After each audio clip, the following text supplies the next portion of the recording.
going on, friends? Welcome back to the channel. I was feeling a little upset about some things, and I decided to go for a little sunset ride. I live really close to the Mexico border, so I'm about to head down there, then maybe cruise on over to the beach, watch the sunset. Hopefully this ride will help me clear my mind, and talking to you guys helped me get a few things off my chest. So it's recently come to my attention that a video just posted on YouTube where someone throws out their opinion about why no motorcycle is worth over $20,000, and basically that if anyone who's purchased an H2 or some new exotic bike, why they're not worth all the money that they spent on them, and that basically if they're making YouTube videos, they're out here just trying to get attention, and that nobody needs anything like this, and we should all be riding 1000cc bikes or 600cc bikes, because really that's all you need. And I wanted to clear the air about this a little bit, because I know he wasn't talking directly to me, but you're listening to him, it kind of seems that way.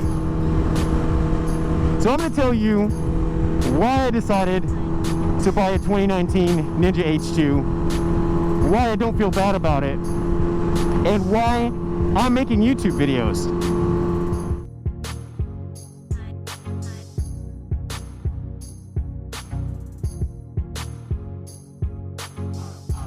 So some of my subscribers, they know me personally and they've known me for a long time. And I will tell you that ever since I've started riding in 2005, 2006, almost every 2 years religiously, I've gotten a new bike. One reason is because I'm slightly spoiled. I like to spoil myself. I do treat myself to some nice things. But also because I ride the shit out of these bikes. And it wasn't until recently that I felt like putting 30 or 40 or 50,000 miles on a sport bike and deciding to keep it was even a consideration, because since I bought my first sport bike, I've motorcycled everywhere. In fact, it wasn't until a few weeks ago that I decided to go ahead and buy myself a car, so that I have the option to drive if I want to. So yes, I have a YouTube channel, and I've been posting videos on YouTube since I say sometime late 2016. I started making my first couple videos, and if you go back that far and you watch, most of them kind of sucked. One reason is because I didn't know what the hell I was doing. I still don't know what the hell I'm doing, but I'm getting better, and I enjoy the creative process, which is fun. It's fun for me. It gives me something to do. There's also a lull, a huge gap in between the videos I was making then and my recent progression of videos in the last few months. And the reason why I've been posting more videos now is because over those last 2 years, 2016, 2017, most of 2018, I was grinding through grad school. Granted, I was going out and riding and doing fun things with my friends, but spending hours to try to edit a video so that it comes out the way that I want it just wasn't a priority for me. I tried to put a few things together here and there as I saw fit, but making videos just wasn't a priority. My priority was grinding through grad school and trying to be the best student that I could be. Well, all of that work paid off, and in January I graduated.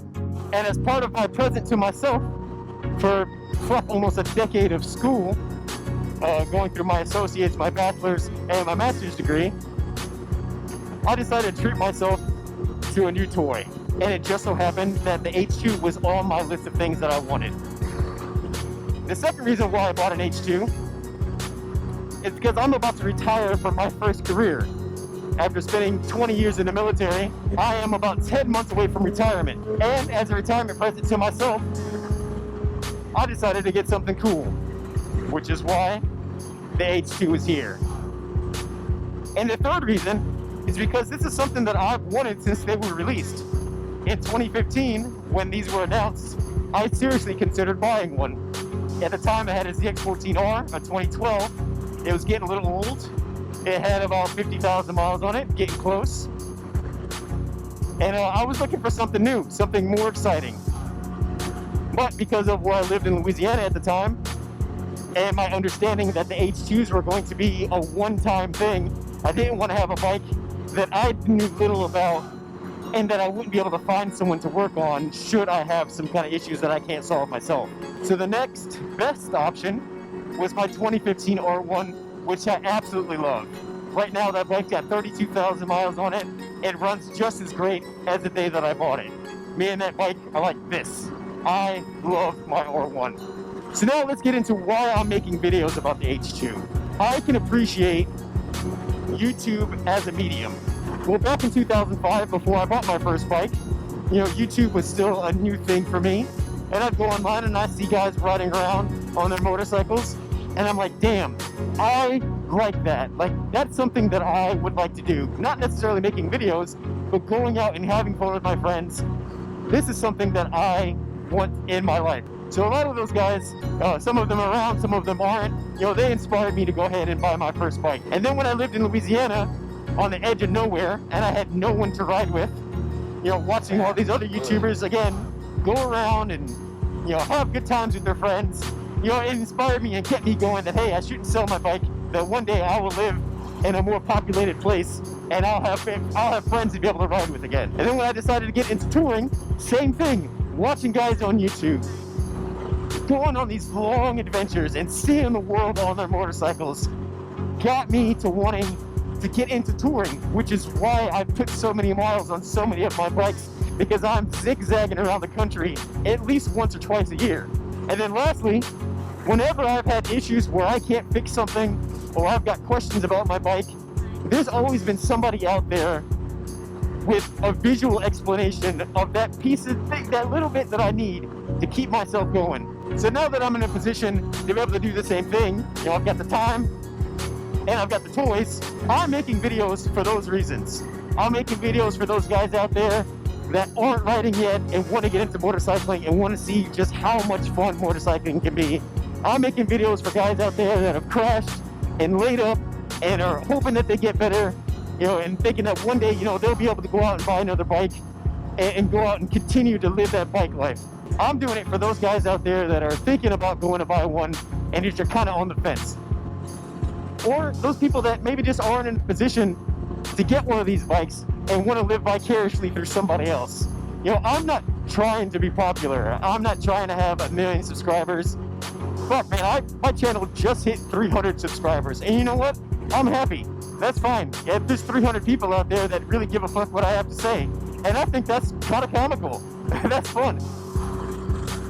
But I'm also making these videos because it's fun. And if it gets to a point where it's not fun for me, I'm gonna do something else. I could give two shits whether people know that I have a Ninja H2 or not. I bought this bike for me, and I'm sharing it with the people that give a shit to look up stuff on YouTube about H2s for them. And that's it. That's really just it.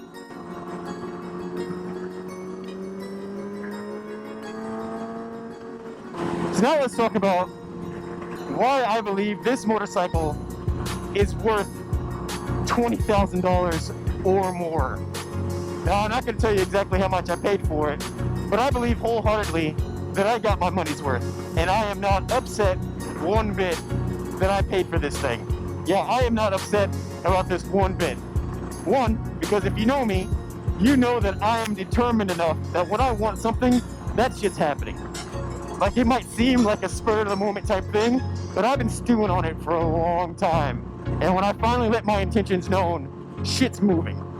That's just the type of person that I am. That's how I've always been. My wife gets on me about that all the time because she thinks I'm being super spontaneous about it. I'm not. I've been thinking about it for a while. I just haven't told you.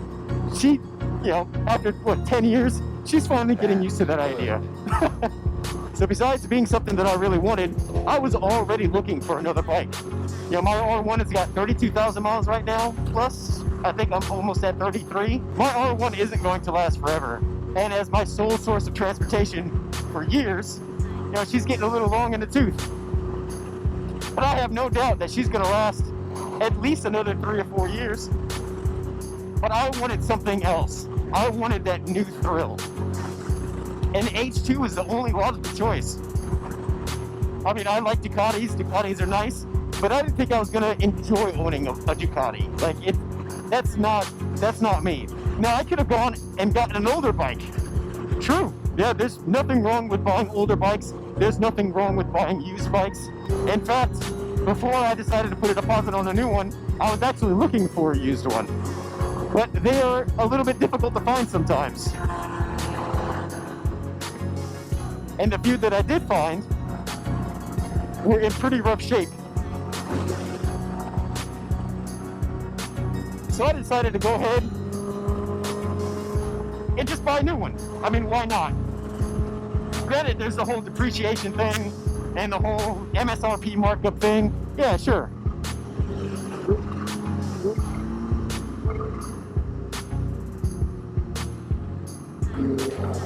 Hi! I can't hear you. So yeah, there's the whole MSRP markup thing. But new bikes are always going to have that. And if you don't want to deal with someone else's headache, sometimes you just got to suck it up. You know, paying a couple extra $1,000s to know that I'm getting a brand new bike out of the box that's probably not going to have any issues, I'm cool with that. You pay for what you get. And sure, picking up an older bike, 2007, 2008, you know, dumping a little bit of money into it, you know, enjoying the thrill of riding, you know, you can have that on anything. I mean, this guy right here is probably having the time of his life. You know, maybe not, but still, you know, no matter what I'm going to ride, I'm still going to enjoy the riding experience. But when it comes to newer bikes, you're getting what you pay for. If you look at the progression of motorcycles over the past decade or more, you are definitely getting a hell of a lot more technology for your money. And all that tech, you know, kind of might not be important to you, and that's fine. But I do know for a fact that models like Honda haven't really done shit to keep their bikes up to date with everything else that's on the market right now. They just haven't.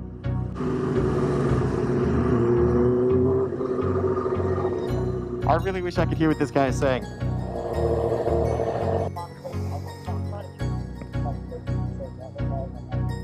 I think a full service, I think, is like $700 or $800, but they do everything. Oh yeah, yeah, you need tires. All right, brother, take it easy, be safe. Is that what is that guy was really trying to ask me while they're on the road where to go for service? Oh, that's odd. But you know, I'm glad that I can offer a fellow biker some advice. Unless you want to, there's really no reason to go out and buy a new motorcycle. If you want to ride, you just go out and buy a bike and you're gonna be all right. You know, you'll be fine. But then there's also the factor of being happy about your purchase. You know, people often say that if you can park your bike and turn around and it makes you happy, then you bought the right bike. And I'm a big believer in that. I am a huge believer in doing whatever makes you happy. As long as you're not hurting anyone and you're not hurting yourself,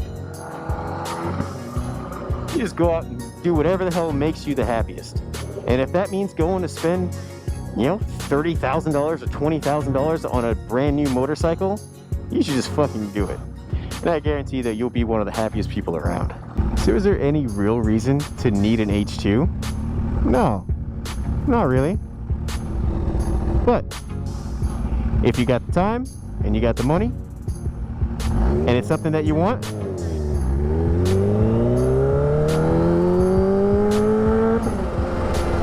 I say go for it. Because in my opinion, out of all the bikes I've ever owned and ridden, nothing has thrilled me as much as this bike. This bike is literally at the top of the bike food chain, you know, depending on what your personal preferences are. You know, some people might like Aprilias more, or, you know, Ducatis more. But when you're talking about power, technology, this is it.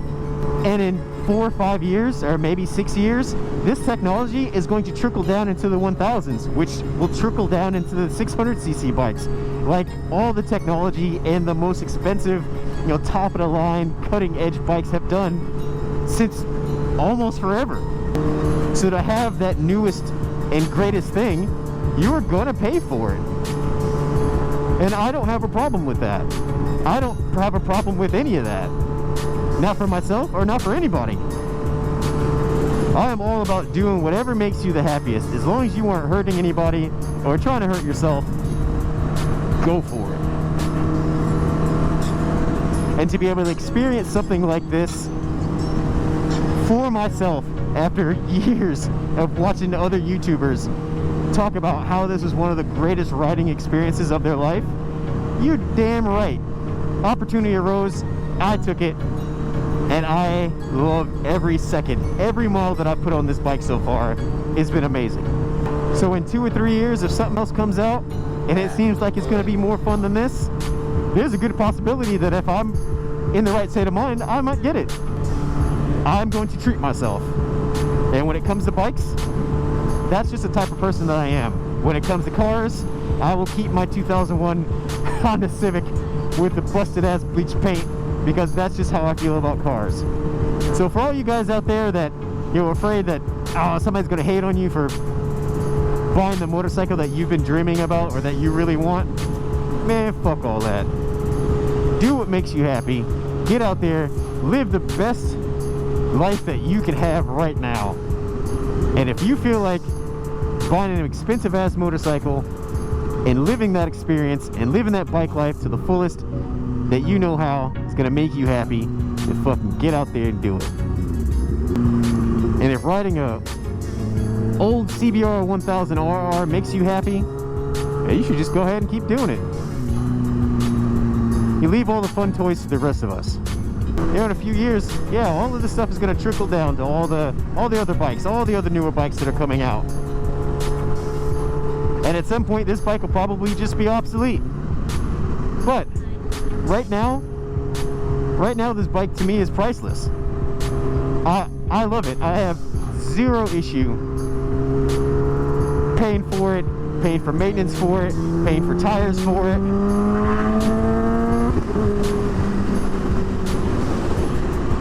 Modifying it. I have zero issue with any of that. And granted, there are so many other bikes out there that a person could buy, you know, for $10,000, $15,000, $16,000, but nothing provides the same type of thrill that this bike provides. There's absolutely nothing. That's like trying to compare a Honda Civic to a Ferrari. Sure, it's a car, it's got 4 wheels, but they're not the same. And if you want a Ferrari, and that's the type of thing that you're into, you are going to pay for it. And that's just how it is with anything in life. And I just happen to be one of those people that's just not upset about it. But I feel like I'm done ranting. Like, I don't want to talk about this anymore. Just go out, do you,